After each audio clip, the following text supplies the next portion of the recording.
ಈ ರೀಡಿಂಗ್ ನಿಮಗೆ ಅನ್ವಯಿಸಿದರೆ ಅಥವಾ ರೆಸೊನೇಟ್ ಆದರೆ ಮಾತ್ರ ತೊಗೊಳ್ಳಿ, ಇಲ್ಲಾಂದರೆ ಬಿಟ್ಬಿಡಿ. ಇದು ಒಂದು ಜನರಲ್ ರೀಡಿಂಗ್ ಮಾತ್ರ ಆಗಿರುತ್ತೆ. ಕಾರ್ಡ್ಸ್ನ ಶಫಲ್ ಮಾಡಿದಾಗ ನನಗೆ ಫಸ್ಟ್ ಕಾರ್ಡ್ ಸನ್ ಕಾರ್ಡ್ ಬಂದಿದೆ. ಯಾವಾಗಲೂ ಹೇಳೋ ಹಾಗೆ ಇಡೀ ಟ್ಯಾರೋ ಡೆಕ್ಕಲ್ಲೇ sun card is a positive card ಅಂತ ನಾನು ಹೇಳ್ತೀನಿ. ಸನ್ ಕಾರ್ಡ್ ಒಂದು ಖುಷಿ, ಸಂತೋಷನ, ಹ್ಯಾಪಿನೆಸ್ನ, ಜಾಯ್ಫುಲ್ನೆಸ್ನ ರೀಪ್ರೆಸೆಂಟ್ ಮಾಡುತ್ತೆ. ಯಾರಾದರೂ ಪ್ರೆಗ್ನೆನ್ಸಿಗೋಸ್ಕರ ವೇಟ್ ಮಾಡ್ತಾಯಿದ್ರೆ, ಖಂಡಿತವಾಗ್ಲೂ ತಾಯಿ ಆಗಬೇಕು ಅಂತ ಅಂದ್ಕೊಂಡಿದ್ರು ಕೂಡ ಖಂಡಿತ ಒಂದು ಪಾಸಿಟಿವ್ ನ್ಯೂಸ್ ಬರುತ್ತೆ ಅಂತ ಕಾರ್ಡ್ ಹೇಳುತ್ತೆ.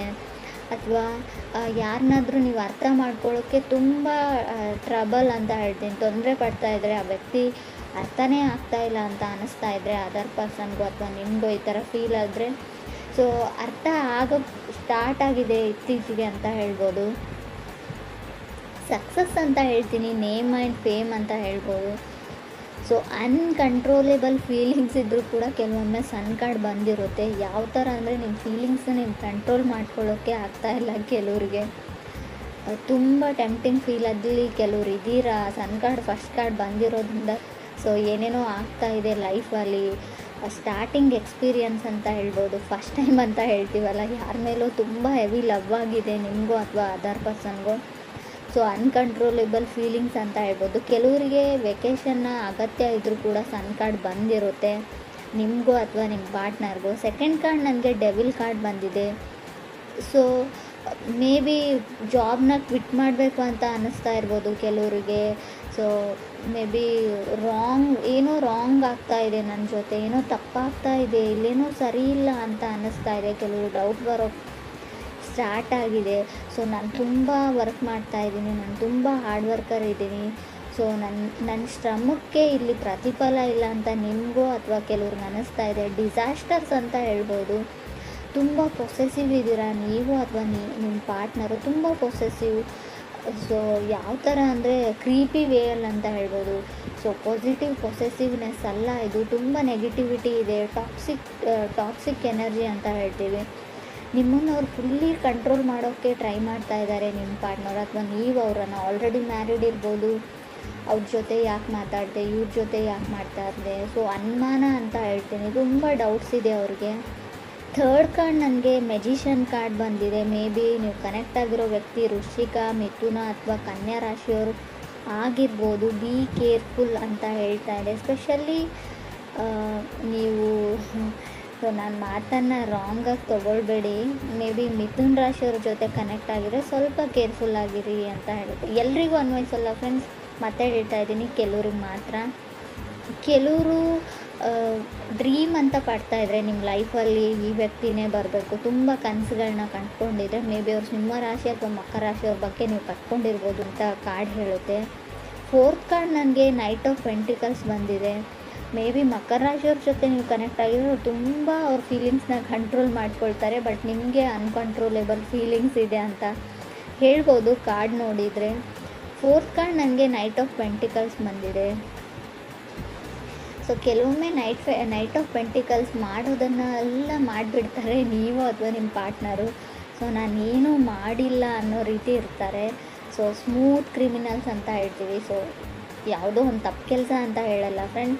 ಸೊ ಹೇಗೆ ನಿಮ್ಮನ್ನು ಪಡ್ಕೊಳ್ಬೇಕು ಅನ್ನೋದನ್ನೆಲ್ಲ ಅವ್ರು ಎಫರ್ಟ್ ಹಾಕಿ ಮಾಡಿಬಿಡ್ತಾರೆ. ಕೊನೆಗೆ ಅವ್ರ ಫೀಲಿಂಗ್ಸ್ನ ಶೇರ್ ಮಾಡ್ಕೊಳ್ಳೋ. ಸೊ ಬಂದು ನಿಮ್ಗೆ ಅವ್ರು ಪ್ರಪೋಸ್ ಮಾಡಲ್ಲ, ಹೇಳಲ್ಲ, ಅದನ್ನು ಮನಸ್ಸಲ್ಲೇ ಇಟ್ಕೊಂಡಿರ್ತಾರೆ. ಈ ಥರ ನೀವಿದ್ದೀರೋ ಅದರ್ ಪರ್ಸನ್ ಇದ್ದಾರೋ. ಸೊ ಏನೂ ಗೊತ್ತಿಲ್ಲ, ನನಗೇನೂ ಆಗಿಲ್ಲ, ಏನೂ ನಡೆದೇ ಇಲ್ಲ, ನನ್ನ ಮನಸ್ಸಲ್ಲಿ ಏನೂ ಇಲ್ಲ ಅನ್ನೋ ಥರ ಆ್ಯಕ್ಟ್ ಮಾಡ್ತೀರಾ ನೀವು ಅಥವಾ ಅದರ್ ಪರ್ಸನ್. ಕಾರ್ಡ್ ಹೇಳೋ ಪ್ರಕಾರ ತುಂಬ ಸೀಕ್ರೆಟಾಗಿ ಯಾರನ್ನು ಅಡ್ಮೈರ್ ಮಾಡ್ತಾ ಇದ್ದೀರಾ ಮನಸ್ಸಲ್ಲಿ ನೀವು ಅಥವಾ ಅದರ್ ಪರ್ಸನ್ನು ಅಂತ ಕ್ಲಿಯರಾಗಿ ಕಾರ್ಡಲ್ಲಿ ಗೊತ್ತಾಗ್ತಾ ಇದೆ. ತುಂಬ ಹೆವಿ ಲವ್ ಇದೆ, ಮನಸ್ಸಲ್ಲಿದ್ದಾರೆ ಆ ವ್ಯಕ್ತಿ, ಕನಸಲ್ಲಿ ಕೂಡ ಬರ್ತಾರೆ ಅಂತ ಹೇಳ್ಬೋದು. ಫಿಫ್ತ್ ಕಾರ್ಡ್ ನನಗೆ 8 ಆಫ್ ಸಾರ್ಡ್ಸ್ ಬಂದಿದೆ. ಫಿಫ್ತ್ ಪ್ಲೇಸಲ್ಲಿ 8 ಆಫ್ ಸಾರ್ಡ್ಸ್ ಬಂದರೆ ಲಾಸ್ಟ್ ಅಂತ ಅನಿಸುತ್ತೆ. ಲಾಸ್ಟ್ ಚಾನ್ಸ್ ಯಾರು ನಿಮ್ಗೆ ಕೊಡ್ತಾ ಇದ್ದಾರೆ, ಕೆಲವ್ರಿಗೆ ಹೇಳ್ತಾ ಇದ್ದಾರೆ ಇದೇ ಲಾಸ್ಟ್ ಆ್ಯಂಡ್ ಫೈನಲ್. ಮತ್ತೊಮ್ಮೆ ಈ ಥರ ತಪ್ಪು ರಿಪೀಟ್ ಆದರೆ ಸೊ ನನ್ನಿಂದ ಇದನ್ನು ಎಕ್ಸೆಪ್ಟ್ ಮಾಡೋಂಗಿಲ್ಲ ನೀನು, ನಾನು ಮತ್ತೆ ನಿನ್ನನ್ನು ಅಕ್ಸೆಪ್ಟ್ ಮಾಡ್ಕೊಳ್ತೀನಿ ಅಂತ. ಸೊ ಆ ಥರ ಯಾರೋ ನಿಮ್ಗೆ ಸರಿಯಾಗಿ ಆವಾಜ್ ಆಗ್ತಾ ಇದ್ದಾರೆ ಅಂತ ಕೂಡ ಹಾಕಿದ್ದಾರೆ ಆಲ್ರೆಡಿ ಅಂತ ಕೂಡ ಕಾರ್ಡ್ ಹೇಳ್ತಾ ಇದೆ. 6th ಕಾರ್ಡ್ ನನಗೆ 10 ಆಫ್ ವಾಂಡ್ಸ್ ಬಂದಿದೆ. ಕೆಲವ್ರಿಗೆ ಒನ್ ಸೈಡ್ ರಿಲೇಷನ್ಶಿಪ್ ಅಂತ ಹೇಳ್ತೀನಿ. ಸಾರಿ ಫ್ರೆಂಡ್ಸ್, ಕೆಲವ್ರದ್ದು ಯಾಕೋ ಒಬ್ಬರ ಕಡೆಯಿಂದ ಇಂಟ್ರೆಸ್ಟ್ ಇಲ್ಲ, ಇನ್ನೊಬ್ಬರ ಕಡೆ ತುಂಬ ಇಂಟ್ರೆಸ್ಟ್ ಇದೆ. So no is no, yes is yes ಅಂತ ಹೇಳ್ತೀವಿ. ಸೊ ತುಂಬ ಕೆಲವ್ರಿಗೆ ಯಾವ ಥರ ಅಂದರೆ ಒಬ್ಬರು ನೋ ಅಂತ ಹೇಳಿದರೆ ಅದನ್ನು ನೋ ಆಗಿ ತೊಗೊಳ್ಳೋದಿಲ್ಲ. ಸೊ ಅವ್ರಿಗೆ ಇಷ್ಟ ಇಲ್ಲ ಅಂದರೆ ಅವ್ರ ಪಾಡಿಗೆ ಅವ್ರನ್ನ ಬಿಟ್ಬಿಡಿ, ಬ್ರೇಕಪ್ ಮಾಡ್ಕೊಳ್ಳಿ, ಮದುವೆ ಆಗಿದ್ದರೂ ಕೂಡ ಡಿವೋರ್ಸ್ ತೊಗೊಳ್ಳಿ ಅಂತ ಹೇಳ್ತೀನಿ. ಕೆಲವೊಮ್ಮೆ ತುಂಬ ಕ್ರೀಪಿ ಅಂತ ಆವಾಗಲೇ ಹೇಳಿದೆ, ತುಂಬ ಡೌಟ್ಸು ನಿಮ್ಮ ಮೇಲೆ ಯಾವಾಗಲೂ ಅನುಮಾನ, ಯಾವಾಗಲೂ ಹರ್ಟ್ ಮಾಡ್ತಾರೆ. ಟಾಕ್ಸಿಕ್ ರಿಲೇಷನ್ಶಿಪ್ ಇದ್ದರೆ ಅದ್ರ ಕಡೆ ಅದರಿಂದ ಹೊರಗಡೆ ಹೋಗಿ ನೀವು ಅಥವಾ ಅದರ್ ಪರ್ಸನ್. 7th ಕಾರ್ಡ್ ನನಗೆ ಟೆಂಪ್ರೆನ್ಸ್ ಕಾರ್ಡ್ ಬಂದಿದೆ. ಮೇ ಬಿ ಧನುರಾಶಿಯವ್ರ ಜೊತೆ ಕೆಲವರು ಕನೆಕ್ಟ್ ಆಗಿರ್ಬೋದು. ಸೊ ಹೋಲ್ಡ್ ಆನ್ ಅಂತ ಹೇಳ್ತೀನಿ, ಅವ್ರನ್ನ ಅವ್ರ ಪಾಡಿಗೆ ಬಿಟ್ಬಿಡಿ ಅಂತ ಕಾರ್ಡ್ ಹೇಳ್ತಾ ಇದೆ. ಯಾಕೋ ಗೊತ್ತಿಲ್ಲ ನನಗೆ. ಸೊ ಬ್ಯಾಲೆನ್ಸ್ ಕಮ್ಮಿ ಇದೆ. ಸೊ ನಿಮ್ಗೆ ಖಂಡಿತ ಅನಿಸುತ್ತಾ ಬ್ರೇಕಪ್ ಆಗಿದೆ, ಆಲ್ರೆಡಿ ದೂರ ಆಗಿದ್ದೀರಾ ನೀವು, ಮತ್ತೆ ಆ ವ್ಯಕ್ತಿ ಬೇಕು ಅಂತ ನಿಮ್ಗೆ ಅನ್ನಿಸ್ತಾ ಇದೆ, ನಿಜವಾಗ್ಲೂ ನಿಮಗೆ ಮನಸ್ಸಿಂದ ಬರ್ತಾ ಇದೆಯಾ ಆ ಮಾತು ಅಂತ ಇನ್ನೊಂದು ಸರ್ತಿ ಯೋಚನೆ ಮಾಡಿ ಅಂತ ಕಾರ್ಡ್ ಹೇಳುತ್ತೆ. 8th ಕಾರ್ಡ್ ನನಗೆ ಎಂಪ್ರರ್ ಬಂದಿದೆ. 9th ಕಾರ್ಡ್ ನನಗೆ 8 ಆಫ್ ವಾಂಡ್ಸ್ ಬಂದಿದೆ. ಮೇ ಬಿ ಕೆಲವರು ಮೀನ ರಾಶಿಯವ್ರ ಜೊತೆ ಕೂಡ ಕನೆಕ್ಟ್ ಆಗಿರ್ಬೋದು. ಕಾರ್ಡ್ ಹೇಳೋ ಪ್ರಕಾರ ನಿಮ್ಮನ್ನು ಯಾರೋ ಇಗ್ನೋರ್ ಮಾಡ್ತಾ ಇದ್ದಾರೆ ಅಥವಾ ನೀವು ಯಾರನ್ನೋ ಇಗ್ನೋರ್ ಮಾಡ್ತಾ ಇದ್ದೀರೋ. ಆಲ್ರೆಡಿ ನಾನು ಹೇಳಿದ್ದೀನಿ. ಸೊ ಯಾರಿಗಾದ್ರೂ ನೀವು ಪ್ರಪೋಸ್ ಮಾಡಿದರೆ, ಅವರು ನಿಮ್ಗೆ ಹೇಳಿದರೆ, ರಿಜೆಕ್ಟ್ ಮಾಡಿದರೆ, ನೋವು ಅಂತ ಹೇಳಿದರೆ ಅದನ್ನು ನೋವಾಗಿ ತೊಗೊಳ್ಳಿ, ಅದರಲ್ಲಿ ಏನೂ ತೊಂದರೆ ಇಲ್ಲ. ಅವ್ರ ಹಿಂದೆ ಬೀಳೋದ್ರಲ್ಲಿ ಯಾವುದೇ ಅರ್ಥ ಇಲ್ಲ. ಸೊ ನೀವು ಮಾಡ್ತಾ ಇದ್ದೀರಿ ಅಂತ ಹೇಳ್ತಾ ಇಲ್ಲ, ನಿಮಗೆ ಯಾರಾದರೂ ಈ ಥರ ಮಾಡ್ತಾ ಇರ್ಬೋದು. ಆಲ್ರೆಡಿ ನೀವು ಹೇಳಿದ್ದೀರಾ ಅದರ್ ಪರ್ಸನ್ಗೆ ನನಗೆ ಇಷ್ಟ ಇಲ್ಲ ಅಂತ. ಸೊ ಆದರೂ ಅವ್ರು ನಂಬ್ತಾ ಇಲ್ಲ, ಒಪ್ಕೊಳ್ತಾ ಇಲ್ಲ, ತುಂಬ ಇರಿಟೇಷನ್ ಅಥವಾ ಕಿರಿಕಿರಿ ಮಾಡ್ತಾ ಇದ್ದಾರೆ ಅಂತ ಅನ್ನಿಸ್ತಾ ಇದೆ ನಿಮಗೆ. ಖಂಡಿತವಾಗ್ಲೂ ಕ್ರಾಸ್ ವಾಚರ್ಸ್ ಯಾರಾದರೂ ನೋಡ್ತಾ ಇದ್ದರೆ, ಯಾರಾದರೂ ನಿಮ್ಗೆ ಹೇಳಿದರೆ ಸೊ ನನಗಿಷ್ಟ ಇಲ್ಲ ಅಂತ ರಿಜೆಕ್ಟ್ ಮಾಡಿದರೆ ಖಂಡಿತ ಅವ್ರನ್ನ ಬಿಟ್ಬಿಡಿ. ಸೊ ಅವ್ರ ಹಿಂದೆ ಹೋಗಬೇಡಿ, ಅವ್ರನ್ನ ಫಾಲೋ ಮಾಡಬೇಡಿ. ಸೊ ತುಂಬ ಕ್ರೀಪಿ ಥಿಂಕ್ ಇದು ಮಾಡೋದು ಒಳ್ಳೆಯದಲ್ಲ ಅಂತ ಹೇಳ್ತಾ ಇದೆ ಕಾರ್ಡು. ಮೇ ಬಿ ನೀವೇ ತೊಂದರೆಯಲ್ಲಿ ಫ್ಯೂಚರಲ್ಲಿ ನಿಮಗೆ ತೊಂದರೆ ಆಗಬಹುದು.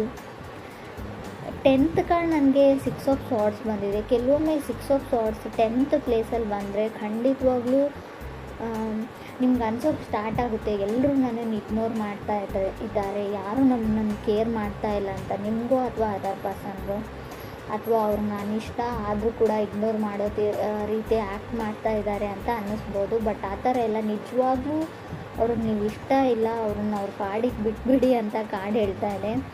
ಕೆಲವ್ರಿಗೆ ಫ್ರೆಂಡ್ಸ್, ಎಲ್ರಿಗೂ ಅಲ್ಲ. So someone is coming back ಅಂತ ಹೇಳ್ತೀನಿ. ಶೋರಾಗಿ ಹೇಳೋದಾದರೆ, ಸೊ ಯಾರೋ ನಿಮ್ಮ ಎಕ್ಸು ನಿಮ್ಮ ಲೈಫಲ್ಲಿ ಮತ್ತೆ ಬರೋಕ್ಕೆ ತುಂಬ ಟ್ರೈ ಮಾಡ್ತಾ ಇದ್ದಾರೆ. ಕೆಲವೊಮ್ಮೆ 2nd ಪ್ಲೇಸಲ್ಲಿ ಡೆವಿಲ್ ಕಾರ್ಡ್ ಇರೋದ್ರಿಂದ ಕೆಲವರು ರಿಲೇಷನ್ಶಿಪ್ ಹಾಳಾಗೋಗಿದೆ. ಆಲ್ರೆಡಿ ನಿಮ್ಮ ಮದುವೆ ಆಗಿರ್ಬೋದು, ಡಿವೋರ್ಸ್ ತೊಗೊಳ್ಳೋದೇ ಒಳ್ಳೆಯದು ಅಂತ ನಾನು ಹೇಳ್ತಾ ಇದ್ದೀನಿ. ಯಾಕಂದರೆ ತುಂಬ ಟಾಕ್ಸಿಕ್ ಇದೆ ನಿಮ್ಮ ರಿಲೇಷನ್ಶಿಪ್ಪಲ್ಲಿ. ತುಂಬ ಯಾವ ಥರ ಅಂದರೆ, ನಾನು ಏನು ಹೇಳ್ತೀನಿ ಅದನ್ನೇ ಕೇಳಬೇಕು, ನೀನು ಅದನ್ನೇ ಮಾಡಬೇಕು, ತುಂಬ ಕಂಟ್ರೋಲಿಂಗ್ ಎನರ್ಜಿ ಅಂತ ಹೇಳ್ತೀನಿ. ಕೆಲವೊಮ್ಮೆ ಇದು ಸರಿಯಲ್ಲ ಅಂತ ಕೂಡ ಅನಿಸುತ್ತೆ ನನಗೆ. ಸೊ ಯಾರಿಗೂ ಆದರೂ ಅವ್ರಿಗೋಸ್ಕರ ಪರ್ಸ್ನಲ್ ಸ್ಪೇಸ್ ಅಂತ ಬಿಡಬೇಕು. ಸೊ ಅವ್ರ ಪಾಡಿಗೆ ಅವ್ರು ಏನು ಮಾಡ್ತಾರೋ ಮಾಡಲಿ. ಸೊ ಅವ್ರ ಲೈಫಲ್ಲಿ ಕೂಡ ತುಂಬ ಎಲ್ಲನೂ ನನಗೆ ಹೇಳೇ ಮಾಡಬೇಕು, ನನಗೆ ಯಾವ ಥರ ಹೇಳ್ತೀನಿ ಅದೇ ಥರನೇ ಇರಬೇಕು ಅನ್ನೋದು ಕಂಟ್ರೋಲಿಂಗ್ ಎನರ್ಜಿ ಇದೆ. ಡಾಮಿನೇಟಿಂಗ್ ಅಂತ ಹೇಳ್ಬೋದು. ತುಂಬ ಯಾವ ಲೆವೆಲ್ಗೆ ಅಂದರೆ ನೆಗೆಟಿವ್ ಡಾಮಿನೇಷನ್ ಇದೆ ಇಲ್ಲಿ. ಸೊ ನಿಮ್ಗೆ ಇಷ್ಟ ಇದ್ದರೆ ಆ ರಿಲೇಷನ್ಶಿಪ್ಪಲ್ಲಿ ಇರಿ. ಸೊ ಇಲ್ಲ ಅಂದರೆ ಖಂಡಿತ ಅದರಿಂದ ಹೊರಗಡೆ ಹೋಗಿ. ಕೆಲವೊಮ್ಮೆ ನಾವೆಲ್ಲನೂ ತಾಳ್ಮೆಯಿಂದ, ಪೇಷನ್ಸಿಂದ ಆಗೋದನ್ನೆಲ್ಲ ತಾಳ್ಮೆಯಿಂದ ತಾಳ್ತೀನಿ, ಸೊ ಅಡ್ಜಸ್ಟ್ ಆಗ್ತೀನಿ ಅನ್ನೋದು ಒಳ್ಳೆಯದಲ್ಲ. ಕೆಲವೊಮ್ಮೆ ಯೂನಿವರ್ಸ್ ಕ್ಲೀವ್ನ ಕೊಡುತ್ತೆ, ಏನೋ ಮುಂದೆ ಆಗೋ ಅನಾಹುತಕ್ಕೋಸ್ಕರ. ಸೊ ಯಾರಿಂದನೂ ಏನಾದರೂ ಹೇಳಿಸ್ತಾ ಇರುತ್ತೆ, ಅದನ್ನು ನೀವು ಗಮನ ಕೊಟ್ಟು ಕೇಳಿ. ಸೊ ತುಂಬ ದೊಡ್ಡ ಮಟ್ಟದ ಹಾನಿ ಆಗೋಕ್ಕಿಂತ ಮುಂಚೆನೇ ಅಲ್ಲಿಂದ ಹೊರಗಡೆ ಹೋಗೋದು ಒಳ್ಳೆಯದು. ನಿಮ್ಗೆ ಡೌಟ್ಸ್ ಬಂದರೆ, ಏನೂ ಸರಿ ಇಲ್ಲ ಅಂತ ಅನಿಸಿದರೆ, ನಾನು ಆಗಲೇ ಹೇಳಿದೆ ಕೆಲಸ ಮಾಡೋ ಜಾಗದಲ್ಲಿ ಕೂಡ ನಿಮ್ಗೆ ಅನ್ನಿಸ್ಬೋದು ಇದು. ಸೊ ಯೋಚನೆ ಮಾಡಿ.